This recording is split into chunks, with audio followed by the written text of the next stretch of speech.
एक जंगल में बहुत से पक्षी रहा करते थे। उसी जंगल में रानू चिड़िया अपने परिवार के साथ रहती थी।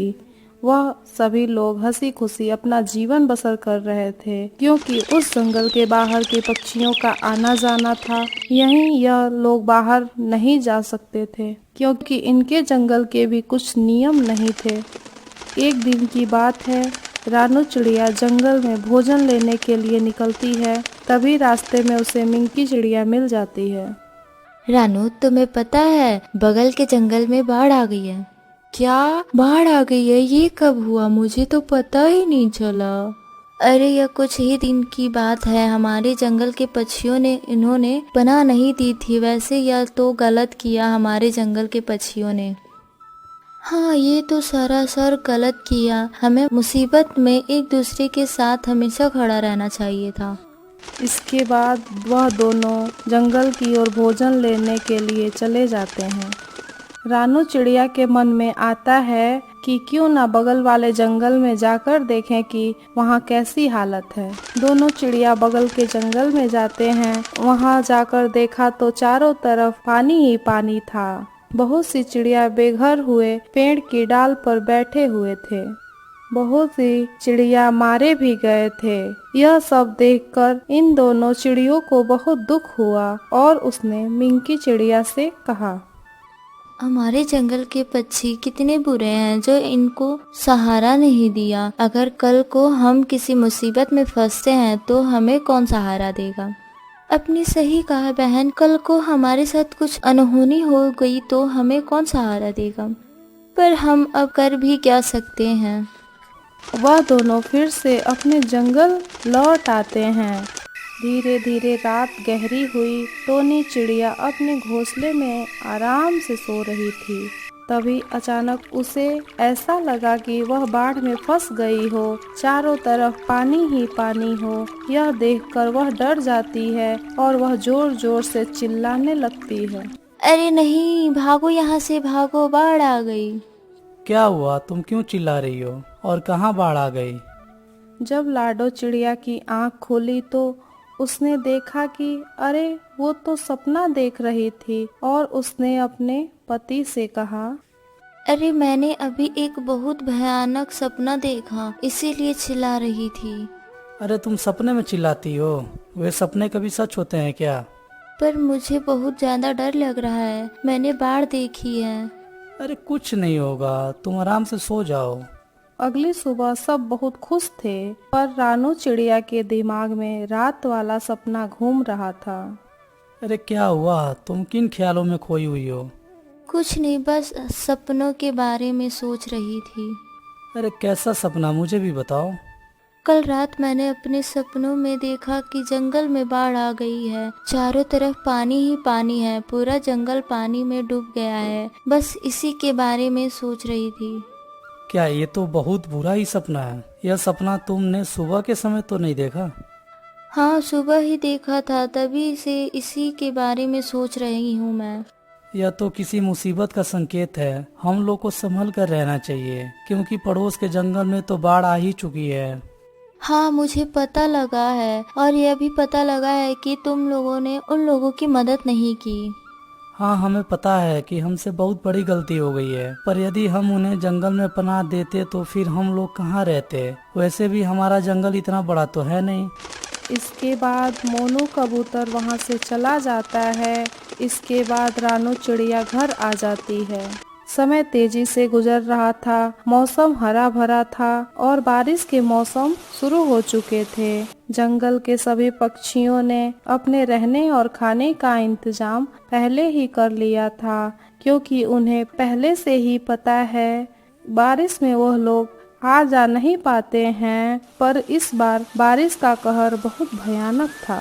पूरे दिन बारिश होती रहती, जिसकी वजह से जंगल के सभी पक्षी परेशान थे। और एक दिन हरियाली तोता अपनी पत्नी से कहा, लगता है इस बार हमारे जंगल में भी बाढ़ आएगी, इसीलिए इस तरह का पानी बरस रहा है। अरे शुभ शुभ बोलो, ऐसे क्यों कह रहे हो? अरे मैं भी वही तो कह रहा हूँ ना जो दिख रहा है। कह तो आप बिल्कुल ठीक रहे हो, पर बाढ़ आ गई तो हम लोग कहाँ जाएंगे। ऊपर से दूसरे जंगल में भी बारिश का मौसम चल रहा है। हाँ, पर हमें कुछ न कुछ तो इंतजाम करना ही पड़ेगा। पर हम भगवान से सिर्फ प्रार्थना ही कर सकते हैं ना कि हमारे जंगल में बाढ़ ना आए। वहीं दूसरी तरफ चिड़िया ने इतना पानी देखा तो उसके दिमाग में उसका सपना चलने लगा, क्योंकि उसने भी ठीक ऐसे ही सपना देखा था। वह काफी ज्यादा घबरा गई और उसने अपने पति से कहा, अजी लगता है हमारे भी जंगल में बाढ़ आ गई। अरे नहीं, तुम फालतू की बातें क्यों कर रही हो। क्या आपको पानी नहीं दिख रहा है कि पानी कितना तेज गिर रहा है। इतनी तेज पानी के गिरने की वजह से पेड़ पौधे टूट रहे हैं। चारों तरफ पानी ही पानी दिख रहा है। मुझे पता है, लेकिन कर भी क्या सकता हूँ। बस तुम भगवान पर भरोसा रखो, सब कुछ सही हो जाएगा। पर उन लोगों ने जैसा सोचा था बिल्कुल वैसा नहीं होता है। पानी का कहर बहुत ज्यादा बढ़ता जाता है, जिसके बाद उनके जंगल में बाढ़ जैसी हालत हो जाती है। बाढ़ आने की वजह से जंगल के सभी पक्षी बहुत ज्यादा परेशान थे, क्योंकि लगातार पानी गिरने की वजह से सभी पेड़ टूट टूट कर गिरते जा रहे थे। इसी में कालू कौवा का घर टूट जाता है और वह रानू चिड़िया के पास आता है। जैसे ही कालू कौवा रानू चिड़िया के घर के अंदर जाता है, वैसे ही रानू चिड़िया का घोंसला भी हिलने लगा। उसका घर भी गिर पड़ा, जिसके बाद वह लोग अपने जान बचाने के लिए बाढ़ के पानी में तैरने लगे। रानू चिड़िया और बंटी चिड़ा जैसे तैसे करके अपनी जान बचाते हैं, पर कालू कौवा पानी में बहता हुआ चला गया। यह सब देखकर वह काफी ज्यादा परेशान हो गए। अब हम लोग क्या करेंगे। पता नहीं क्या करेंगे। दूसरे जंगल में भी नहीं जा सकते हैं, वहाँ भी पानी भरा हुआ है। तो अब हम कहाँ जाएंगे। हर तरफ बारिश हो रहा है। क्या कहीं अगल बगल कोई गुफा भी नहीं है। इसके बाद वह एक पेड़ पर ऐसे ही बैठ गए और बैठकर जंगल के हालात देख रहे थे। उनके जंगल के हालत बहुत बुरे हो चुके थे। चारों तरफ पानी ही पानी था। पेड़ पौधे टूट टूट कर गिर रहे थे। तभी उन्हें किसी के चिल्लाने की आवाज सुनाई दी। उन्होंने देखा कि चिड़िया के दो छोटे छोटे बच्चे पानी में बहे जा रहे थे। वह उन्हें देखकर बचा कर लाते हैं और उनसे रानू चिड़िया कहती है, अरे बच्चों, आपके माता पिता कहाँ हैं। चिड़िया के बच्चे रोते हुए, वह लोग पानी में बह गए।